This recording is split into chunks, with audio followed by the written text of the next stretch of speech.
J'ai décidé de ne pas être candidat à l'élection présidentielle. Non, on rigole. Bienvenue dans Politiquois. Salut à tous, aujourd'hui on va parler de la primaire de la gauche qui désignera sans doute le prochain président de la République. Énorme blague.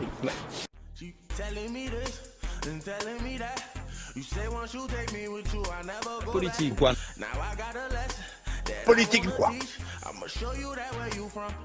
Politiquois. Au fin fond de la rue Solferino, seul au monde, sept aventuriers ont décidé de se lancer dans l'aventure d'une vie, devenir un président de la République de gauche après le mandat de François Hollande. Mais pour cela, ils devront avant tout s'affronter dans une primaire où trahison et coups bas seront les maîtres mots. Mais surtout, n'oubliez pas, au final, il n'en restera qu'un. Dans l'équipe des jaunes, les plus à droite appelés sociodémocrates, on retrouve Manuel Valls, Je serai toujours Charlie. Sylvia Pinel, Mais ne pas transiger sur la ligne de celui ou de celle qui sera sorti vainqueur de cette primaire.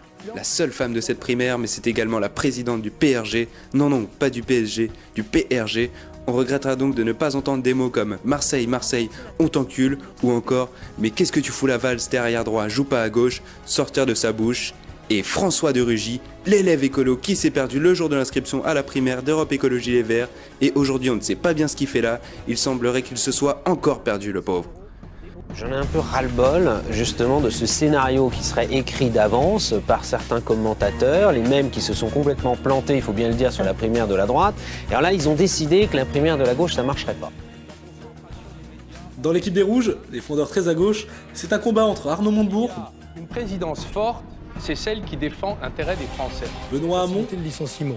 Oui, il faut abroger la loi travail. et Vincent Payon, qui est multifonction. Il a été ministre de l'Éducation, député, mais il est également romancier, et oui, c'est possible. D'ailleurs, son prochain roman sort le 6 avril prochain, et il s'appelle Aurora. D'ici là, on pense qu'il n'aura pas gagné la primaire. Tout le monde se souvient du président du MEDEF, M. Gattaz, avec son pins 1 million d'emplois. Ils ne sont pas venus. Le tout animé par Mister Benamias.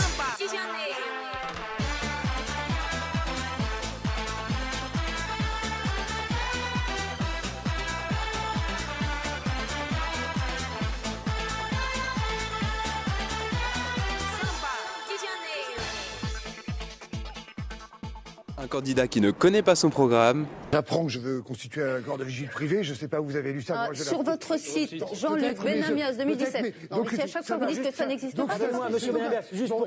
qui fume des joints tranquillou, Vous demandez à chacun si vous en avez déjà fumé, hein. Je vous demandais leur à rassure, tous. je vous rassure, Ça m'est arrivé. Ok.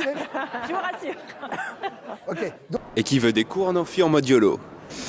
Alors sinon on a le favori Manuel Valls, vous savez monsieur 49.3 ? En application de l'article 49, alinéa 3 de la Constitution, notre Constitution, qui est la règle que le peuple français s'est donnée à lui-même. Et ben aujourd'hui il souhaite le supprimer. Alors c'est un peu, comment vous dire, c'est comme si Rocco Siffredi arrêtait d'utiliser sa caméra. Hamon, lui, le candidat favori des jeunes socialistes, propose de mettre en place un revenu universel. Alors qu'est-ce que c'est ? C'est une somme d'argent versée à tous, sans condition de revenus. Montebourg se positionne lui comme le candidat Made in France, c'est son mot d'ordre pour cette élection, mais bon on se demande s'il en fait pas un peu trop. Au mieux on dirait un marin-pêcheur breton vendeur chez Darty à Quimper, au pire ce monsieur est très embarrassant. Deux débats ont déjà eu lieu dans une primaire assez mal organisée où la campagne se fait de façon express. Mais il faut dire que les Français sont loin d'être passionnés. 1 million de téléspectateurs en moins pour le débat de TF1 contre celui de la droite. Attends, t'as vu en plus Hollande pendant le débat tranquille au théâtre pour regarder Drucker ? C'est vrai, franchement c'est abusé, regardez. Je l'avais promis à Michel Drucker depuis très longtemps, et donc je voulais être là pour la dernière. C'était mieux que le studio Gabriel avec Le studio Gabriel, j'aurai l'occasion de le revoir. Merci à vous. Le premier tour de la primaire de la belle alliance populaire, la primaire de gauche, est ouverte à tous. Mais on le sait, les chances pour le gagnant de s'imposer en 2017 sont réduites, car face à lui, il y aura le candidat d'extrême gauche, Jean-Luc Mélenchon. Si tu te présentes à la primaire, tu peux la Monsieur gagner. Cohn-Bendit, est-ce que vous pouvez m'appeler par mon nom et pas par mon prénom, s'il vous plaît? Nous ne sommes pas amis, vous le savez, ne jouons pas la comédie. Va te faire voir. Mais également, celui qui a décidé un beau matin de se mettre en marche, Emmanuel Macron. Qu'est-ce que je fais ? c'est que vous, partout, vous alliez le faire gagner, parce que c'est notre projet.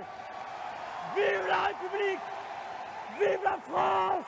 Bim bada bim, bim bada boum, ils sont cool. Bim bada bim bada bada boum. Mais ça fait fini. Politiquois, c'est fini? Oui, c'est encore dommage. Vous pouvez liker, commenter la vidéo. Et je te vole ta réplique, c'est ça. À bientôt sur Politiquois.